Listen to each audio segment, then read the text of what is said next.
100 سال پہلے کی کہانی۔ ایک شادی شدہ لڑکی اپنی ماں کے پاس آئی اور کہا، میں اپنے شوہر کو اب 1 منٹ برداشت نہیں کر سکتی۔ روز روز کے جھگڑوں سے میں تنگ آ گئی ہوں۔ میرا دل کرتا ہے میں اسے مار دوں، لیکن قانون سے ڈر لگتا ہے کہ میری بھی زندگی برباد ہو جائے گی۔ ماں نے کہا، یہ کوئی ایسا مسئلہ نہیں ہے، میں تمہیں ایک زہر دیتی ہوں، یہ آہستہ آہستہ کام کرتا ہے۔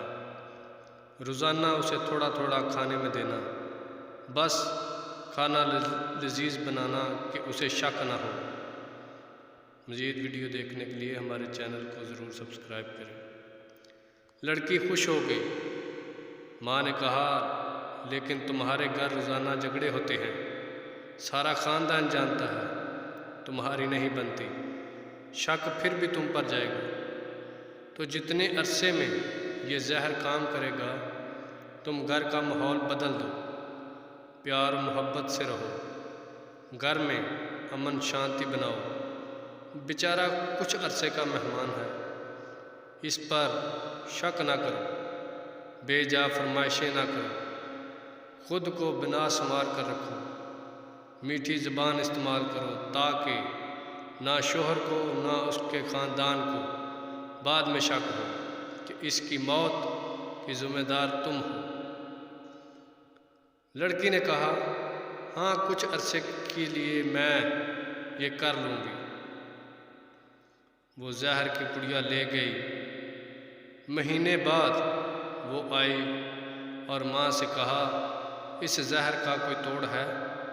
ماں نے کہا، کیوں، کیا ہوا؟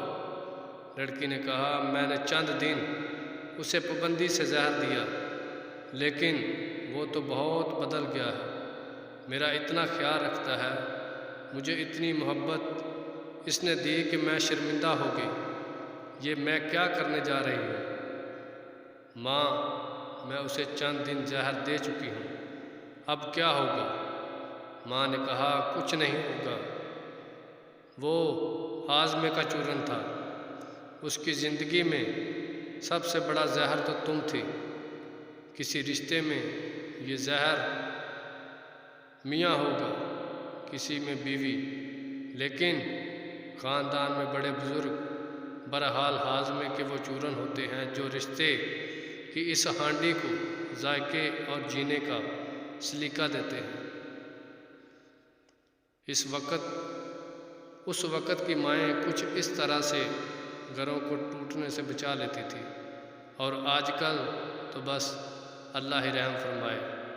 مزید کہانیاں پڑھنے کے لیے ہمارے اس چینل کو ضرور سبسکرائب کریں۔ شکریہ۔